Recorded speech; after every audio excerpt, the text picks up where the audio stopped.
And the word embarrassing in these 12 points or 12 times in Hindi. You can see one of those male deer, or two of the male deer all the way to the top.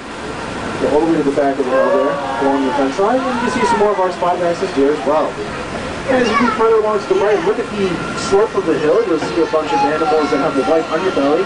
Those are black buck antelope. The black buck antelope are dichromatic animals, meaning that they have two different colors for the males and the females. The males have a darker chocolatey tan coat, whereas the females have a lighter tan coat. And the males also have the spiral horns coming off the top of their heads.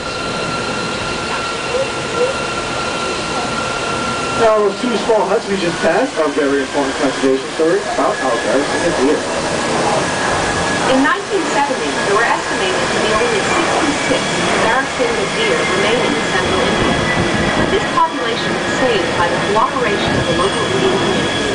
Like the shacks you see here, there were many small farms using space in and around India's Kanha National Park. These people were coming into contact with the deer and the tigers that were also living there. Through cooperation with the Indian government, local communities agreed to relocate their villages. By moving, the farmers still had land to farm, but the tigers and their prey got more room to roam. Alright, now in our next exhibit, keep in mind that an extinct animal is one that's no longer living today, like the dinosaurs and the boats and the dodo birds. And we're actually going to look for our Mongolian wild horse in this exhibit.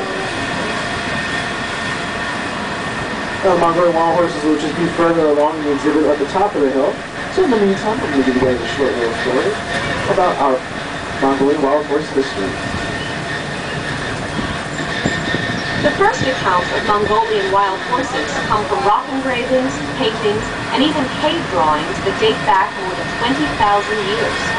And the first written accounts were from Tibet, sometime around 918. But these horses remained largely unknown and unnamed to the Western world for many years. During an expedition to Central Asia in 1879, a famous Russian explorer and naturalist, Colonel Nikolai Przewalski, encountered the horse in western Mongolia. Because of his discovery, this species is also known as Przewalski's horse. If you look to the top of the hill, you'll see all of our Mongolian wild horses. Now, many of you might have heard we had a new baby on display. If you guys look straight to the back, kind of on the right-hand side where the horses are, one of those horses is Brianna, and I believe she's being covered by one of them, unfortunately. The one that's kind of moving to the right now, she's directly behind her. Brianna is our newest Mongolian wild horse foal here in 13 years.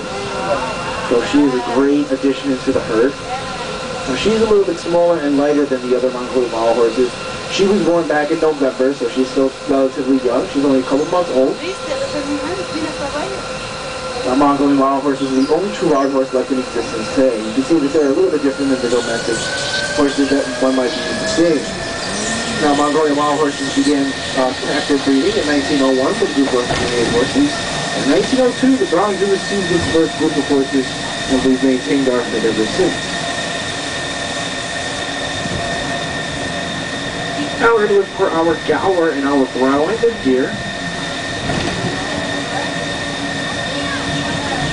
And the gaur are just further along in the exhibit, so in the meantime, know that the gaur and the brown antler deer are currently classified as vulnerable animals, meaning they're losing their wildlife in wild space. So I'm going to play for you guys a little short story on what we do with our animals here are vulnerable. Here at the zoo, we help gaur and brow antler deer and many other species by participating in cooperative zoo management programs called species survival plans. The name says it all. The plans aim to help these animals survive. Zoos across the country work together to maintain genetically diverse populations of rare and endangered species. You can see the gaur. Now, they are very, very big. That's because they are the largest wild cattle in the world. They weigh up to 2,000 pounds. They're 6 feet tall and 10 feet long. You can see Eddie. He's on the right-hand side. He's the one moving to the right. He's the larger and darker one over the group. And he's actually responsible for most of what you see there. He was brought into the zoo in order to increase the population of the gaur. You can see a lot of the young ones towards the middle. There are about 3 young ones, or maybe even 4. And that's all Eddie. I believe that makes 4 in the last 2 or so years. So he's definitely been very hard at work. You also saw the brown antler deer there. Now the brown antler deer given the name because of the shape of the male's antlers. However, we don't have any males out here today, so it looks like it's a lady's day out. And as always, the Bronxville set the heart of an urban environment. So you guys listen behind you might be hearing just a little bit of noise. And that noise is from the Bronx River Parkway. The Bronxville Parkway creates a lot of noise at all hours of the day. Some of you may have even taken the Bronxville Parkway to get to the zoo today. So we know exactly how loud it is. Because of that, we got to construct this large wooden fence right in front of us. This fence acts as a natural buffer to keep the noise from the Bronxville Parkway out from our next exhibit. Our Malayan tiger.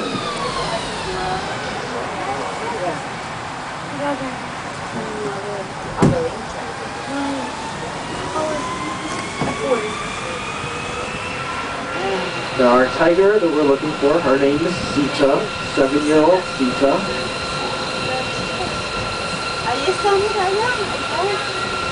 She's all the way in the back. I'm on the right hand side, look straight back. That's Sita all the way back there, walking the fence line. Oh my god, I can Now you can see she's a bit smaller and darker than the average Siberian tiger, one you guys might be used to seeing from our Tiger Mountain exhibit. The stripes on her back and the dark color of skin that she has actually makes it very easy for her to blend in with the environment. So she does camouflage very well.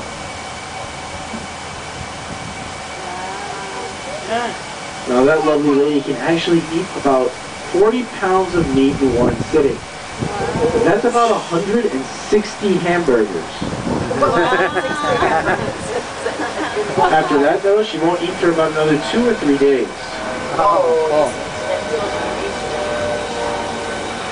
this is the second part of the Gower and Brown Antler Deer exhibit. Later on in the day, they like to come down here.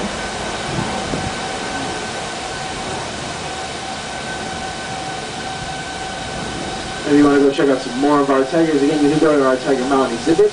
Short walk away from Asia Plaza, and we'll have many of our Siberian tigers there, up close and personal.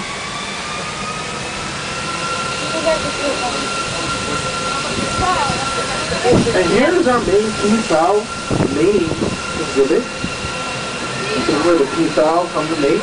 The males are the peacocks with the beautiful blue necks and the gorgeous back feathers. The females are with greenish necks and no back feathers.